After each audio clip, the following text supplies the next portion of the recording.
Ça fait plus d'1 an que j'ai pas fait de vidéo sur le nofap. J'avais rien de nouveau à dire. Mais je me suis rendu compte en recontactant Goodbye Porno, qui a été modérateur avec moi sur le site du Stop Fap pendant quelques mois, voire années. Je l'ai contacté et j'ai un petit peu parlé de ce qui se passait un peu sur le site, de ce qui se passait un petit peu sur la plateforme YouTube du côté du nofap. Et tous les deux, on s'est mis d'accord sur une chose, c'est que le nofap a dégénéré. Je vous arrête de suite, je ne parle pas de la pratique en soi. La pratique est indispensable à pas mal de gens, notamment les personnes qui ont des gros problèmes avec la pornographie et avec la masturbation compulsive. Je parle plus des personnes qui n'ont pas vraiment de problème en soi avec ça, mais qui donnent une mauvaise image de la pratique du nofap, qui font de l'attirance du sexe opposé leur ligne de mire en fait. En fait, il faut que vous sachiez un truc. Le nofap, à la base, c'est pour se recentrer sur soi et ses problèmes. C'est avant tout pour ça qu'on le pratique et attirer la personne du sexe opposé ou du même sexe. Ça dépend de votre orientation sexuelle. Ça, c'est un bonus. C'est quelque chose qui viendra une fois que vous avez fait ce travail sur vous-même. Vous voyez ce que je veux dire? Prenez 30 secondes. Est-ce que vous pensez possible le fait d'avoir une relation sérieuse avec quelqu'un qui a un problème avec la masturbation et la pornographie? Et quand je dis une relation sérieuse, c'est une relation qui dure dans le temps, qui est épanouie sur tous les plans et qui a des projets sur le long terme. Pour moi, c'est ça une relation sérieuse. Une relation avec quelqu'un où tu es bien à 100%. C'est ça dont je parle ici actuellement. Est-ce que vous pensez que c'est possible avec quelqu'un qui a des problèmes de ce style-là? Je pense pas qu'il y a argumenté 36 000 ans, c'est pas possible. Pour vous donner un exemple, moi, avant de pratiquer le nofap, j'étais déjà avec mon copain actuel, simplement ça n'allait pas. Je n'étais pas bien dans ma peau, l'intimité ça n'allait pas du tout, et il a fallu que je passe par la case du nofap et de l'arrêt total de visionnage de pornographie pour que ça aille mieux. Parce que là, j'étais obligée de me confronter à mes propres problèmes.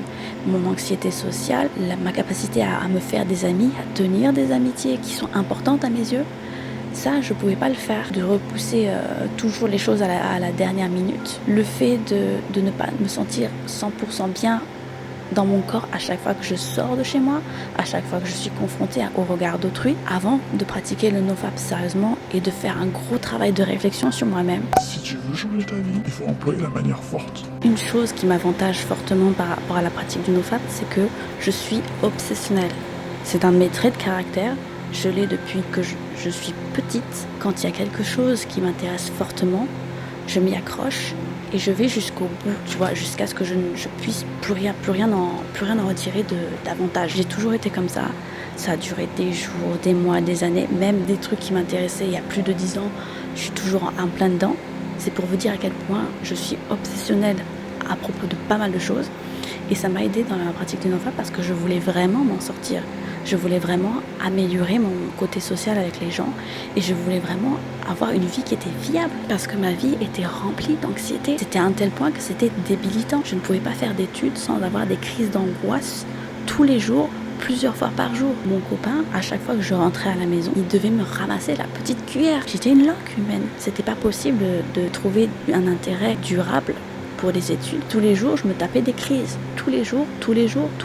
Rien que l'idée de sortir de chez moi, je faisais une crise d'angoisse. Et pareil, la masturbation compulsive me faisait mal au corps. J'étais arrivée à me blesser physiquement à cause de la masturbation. À force de vouloir aller toujours plus loin, toujours plus fort, tout le temps, et je me suis fait mal et cette blessure a duré quasiment 1 mois. Ça fait partie des problèmes que la masturbation compulsive et l'attrait à la pornographie te donne. Il y a des personnes qui sont encore plus débilitées que moi. Débilité, ça veut juste dire que ça affecte ta vie sociale, ta vie personnelle, à un point où c'est difficile de fonctionner correctement, tu vois ce que je veux dire? Tu penses plus clairement, tu fais toujours des crises d'angoisse, tu as honte en permanence, tu as peur de te faire choper tout le temps, et puis surtout tu n'arrives pas à t'arrêter. C'est dur de faire le nofap quand tu pars de ce point-là. Et c'est pour ça que ça m'énerve. Ça m'énerve à un tel point de voir des personnes se dire « Ah, fais le nofap, tu attireras des filles ». Parce que on est bien d'accord, sur la niche du nofap sur YouTube, ce sont surtout des mecs qui parlent. Si vous faites la recherche rapidement, vous verrez qu'il y a énormément de vidéos qui sont focus là-dessus. Alors que c'est pas l'objectif premier. Ça, c'est un bonus, comme je l'ai dit. Tu passes à côté du réel problème. Tu contournes encore ton réel problème. Et encore, si ça s'arrêtait là, ça aurait été juste une petite pierre dans la mare.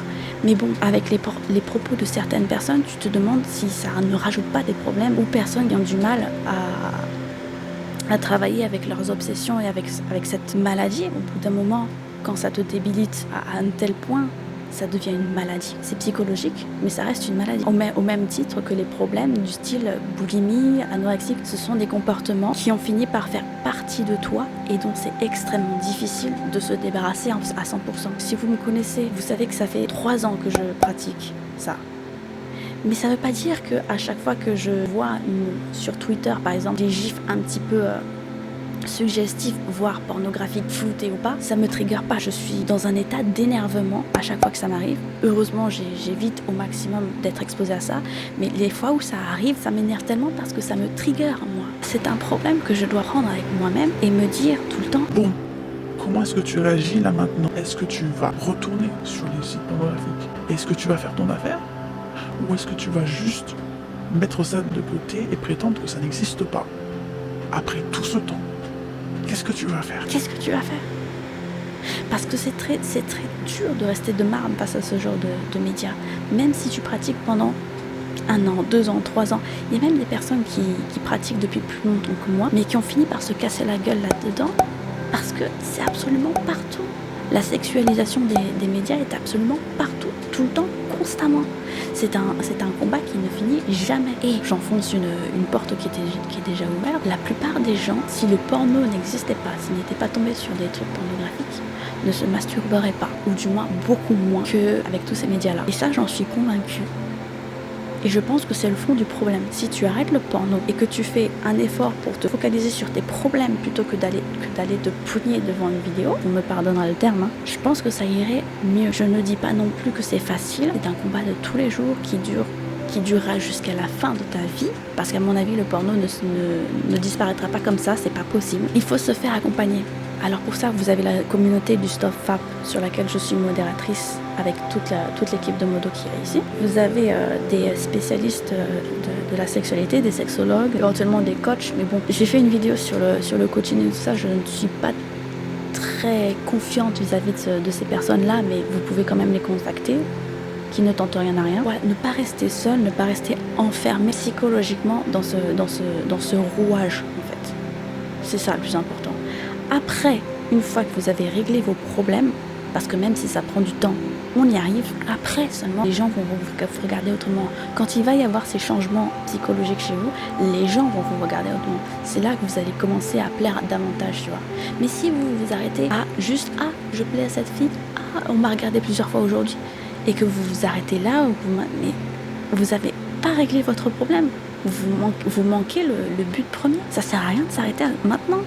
Une habitude, ne serait-ce qu'une habitude, ça met 3 semaines à s'intégrer au quotidien. Rien qu'avec ça, je ne comprends toujours pas pourquoi est-ce que c'est le beurre de toutes ces personnes. Pour moi, c'est même dangereux de te vendre la pratique comme un miracle pour ça.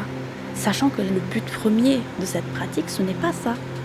Ce n'est pas ça. Vous pourrez me dire ce que vous voulez, ce n'est pas ça. Fâchez-vous comme vous voulez, je m'en fous! Voilà, j'ai fini de râler. Je vous vois dans une prochaine vidéo. Peut-être. Salut!